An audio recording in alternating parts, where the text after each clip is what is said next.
Europa League ချန်ပီယံလိတဲ့ပုံမခတ်ခဲ့တဲ့ဆိုတဲ့ Emory ဘရေဂနာလုံးမင်္ဂလာပါခင်ဗျာ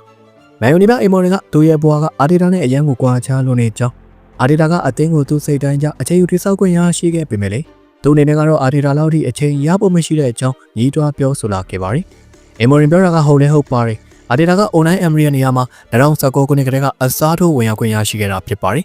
အခုဆိုရင်တော့အာဒီတာရဲ့အာဆင်နယ်နီးပြတက်တန်းက6နှစ်တောင်မှပြေတော့မှဖြစ်ပေမယ့်အာဆင်နယ်ရဲ့အနေထားကဆိုဗလာတွေကိုစိန်ခေါ်လာနေတဲ့အသင်းတစ်သင်းအဖြစ်နဲ့သာရှိပါသေးတယ်။ဆိုဗလာတွေကိုနေ့စဉ်ရယူနိုင်တဲ့အသင်းဖြစ်အာဆင်နယ်ကိုမြေထွေးရခြင်းမရှိသေးပါဘူး။အာဒီတာလက်တဲ့အာဆင်နယ်အသင်းဆိုဗလာရရှိမှုကိုကြည့်လိုက်တဲ့အခါမှာလေ2020ခုနှစ်တုန်းကယူပေးခဲ့တဲ့ FA ဖလားတစ်လုံးသာလက်လောက်လာပြစရာရှိပါတယ်။ကွန်မြူနတီတိုင်းနှစ်ချိန်ဆိုတော့မေဂျာဆိုဗလာမဟုတ်ပါဘူး။ဒီလိုအနေထားမျိုးတိကျရောက်ရှိနေသေးပေမဲ့လေအာဒီတာကအာဆင်နယ်ဘုတ်ဘွဲရဲ့ယုံကြည်မှုတွေကိုရယူထားနိုင်သေးဖြစ်ပါတယ်။သူရဲ့နေပြဘွားကအနေထားငြိမ်နေစေဖြစ်ပြီးလောလောကကဖြစ်လာတာမျိုးတွေမကြုံရသေးပါဘူးဒီလိုအခြေအနေမျိုးတွေဖြစ်လာရမှာလေကစားသမားတွေကိုအာဒီတာစိတ်တိုင်းကြခေါ်ယူခွင့်ရှိခဲ့ပါတယ်ဆိုတော့ခြုံပြီးကြည့်လိုက်မယ်ဆိုရင်6နှစ်ဆိုတဲ့အချိန်ကာလကနေပြတယောက်အတွက်အသင်းကိုတည်ဆောက်ဖို့ကောင်းကောင်းကြီးလုံလောက်တဲ့အနေအထားဖြစ်ပါတယ်အခုဆိုဗလာတွေကိုရယူနိုင်တဲ့နောက်တစ်ဆင့်စီကိုဆက်သွားရတော့မှာပါ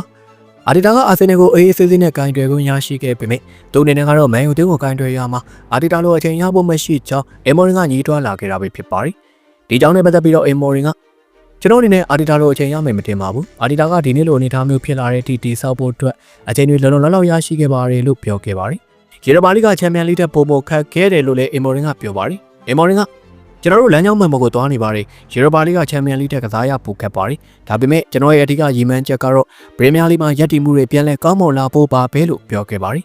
အဆုံးလေးကြည့်ရှုပေးခဲ့ကြတဲ့အတွက်အားလုံးကိုကျေးဇူးတင်ပါတယ်ဘောလုံးသတင်းတွေကိုနေ့စဉ်ကြည့်ရှုနိုင်ဖို့ကျွန်တော်ရဲ့ Daily Sport Page လေးကို Like and Follow လေးတွေပြုလုပ်ထားပေးကြပါဦး